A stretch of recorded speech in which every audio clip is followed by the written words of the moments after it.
Il santo nome di Maria. Com'è importante questo nome? Innanzitutto perché non l'abbiamo inventato, ma lo raccogliamo proprio dalla parola vita. Poi perché, ed è fondamentale, è il nome della madre del Signore. Ma ancora più bello, certo è fondamentale che sia la madre del Signore, ma ancora più bello è che diventa il nome di colei che il Signore ci affida come madre. Allora, se è importante in quanto madre del Signore, che dice il valore più grande, nessuno può sostituire questo, affettivamente e dunque in modo significativo dentro la nostra vita è estremamente importante perché è nostra madre. E di questo non dovremmo mai dimenticarci.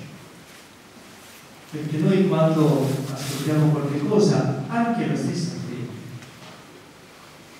o noi la riceviamo dentro il grande gesto dell'umanità, oppure rischiamo di non capire niente di quello che ci viene. Ed è un po' il nostro problema, no?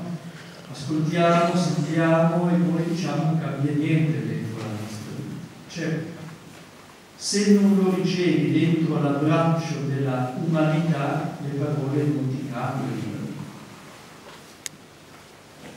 Normalmente dico, provate a prendere un bambino e spiegargli bene, con perfezione, cosa vuol dire amare. Non capirà niente.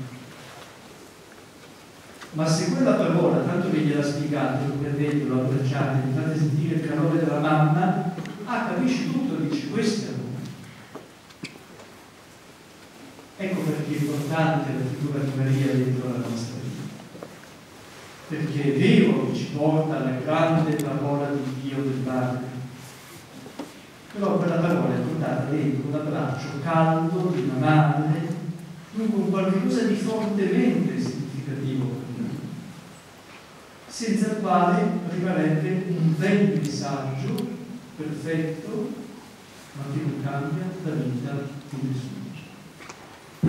E invece questa è proprio la dimensione dell'incarnazione. Dio si fa uomo per parlare dentro noi, per parlarci col calore di noi. Perché quando ci sta parlando, nello stesso tempo ci abbraccia e ci dice che realmente l'amore è qualcosa di significativo, vale la pena di vivere, con l'Evangelio.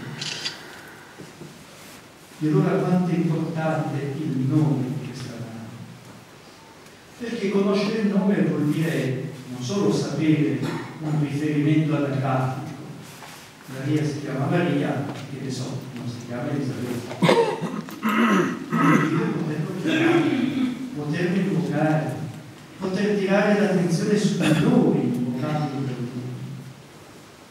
Poter piangere oppure gioire in quel nome.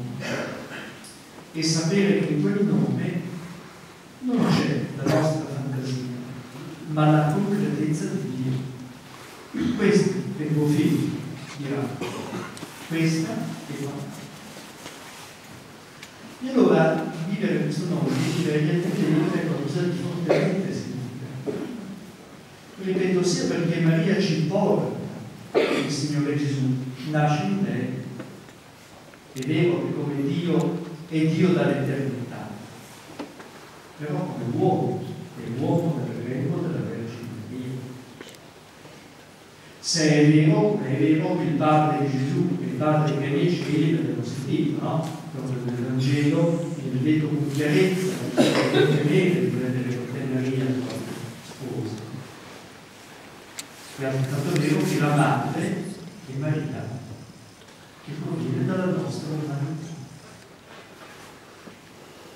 E questo diventa importante per la nostra fede, perché vuol dire che se il Padre è nei cieli, veramente Gesù è Dio. Se la Madre è una di noi, veramente Gesù è uomo. È il grande mistero, su cui poi necessariamente hanno dovuto pensare, riflettere, studiare, approfondire, ma qui c'è la radice di Gesù Cristo, vero Dio e vero uomo.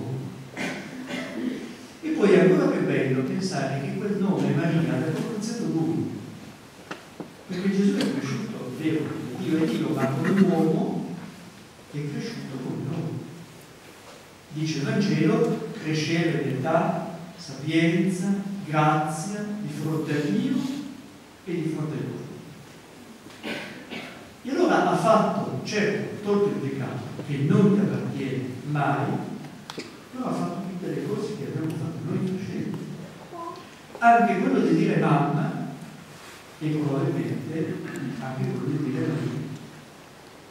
Allora che bello pensare che noi abbiamo il nome di quella donna che lo stesso Signore Gesù ha fatto risuonare nella storia. Lui si è rivolto a questo nome suo. Il Signore Gesù ha avuto la familiarità di un figlio, che tale è nei confronti di Maria, così, pronunziando questo nome. Come poi ha pronunziato a Padre e ha insegnato a noi a rivolgersi al Padre con questo nome, così ha pronunziato Maria e ha insegnato con la sua vita, non necessariamente con un brano evangelico, ma con la sua vita di figlio, ha insegnato a noi a rivolgerci così a questa donna che ci ha affidato come madre. Dunque noi ci siamo inventati come madre. Maria ci è affidata dal Signore Gesù. E allora quanto deve essere veramente importante se lui ha voluto che tutto questo giungesse fino a noi. Non possiamo lasciare cadere questo. E la Chiesa non l'ha mai lasciato cadere, l'ha fatto diventare l'invocazione più bella proprio della preghiera più bella che abbiamo a Maria. Ave Maria, Salve Maria. E ha voluto che questo fosse ripetuto, perché mai è ripetuto sufficientemente il nome della mamma. Gli altri nomi li ripetiamo una volta, più volte, tante volte, forse a questo ruolo. Il nome della mamma non è mai ripetuto a sua volta e non è mai ripetuto a sufficienza. E allora comprendiamo quanto è veramente importante questo nome. Il nome a cui rivolgerci nella tentazione, nella prova, il nome a cui rivolgerci quando invece siamo anche nella gioia, per gioire con lei, il nome che ci precede in un certo qual modo, perché nelle nozze di Cana nessuno chiede qualcosa a Maria, semmai è Maria che si accorge che manca qualcosa a dignità. Ci precede sotto la croce, ma per rimanere lì simbolicamente, in modo che poi sia presente ad ogni nostra sofferenza. Non siamo soli, c'è Maria, c'è la mamma, è nel cenacolo con gli apostoli, in ascolto e in attesa, in ascolto della parola e in attesa del grande dono dello Spirito.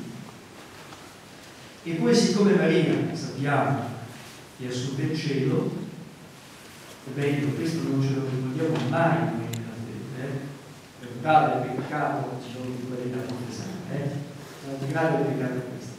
Noi abbiamo tante devozioni su tutti i santi possibili e immaginabili e facciamo bene, perché la comunione dei santi è una grandissima cosa. Però Maria è l'unica che è in cielo col suo corpo. E dunque è l'unica che ha portato in cielo tutto il calore dell'umanità. Poi arriveremo anche noi, speriamo, i santi certamente. Ma lei c'è già. Lei è capace di ascoltarci, di amarci, di intercedere per noi, di abbracciare ognuno di noi con la pienezza del calore dell'umanità. Nessun altro santo lo fa. Perché loro sono salvi, sono in cielo con la loro anima e attendono la risurrezione.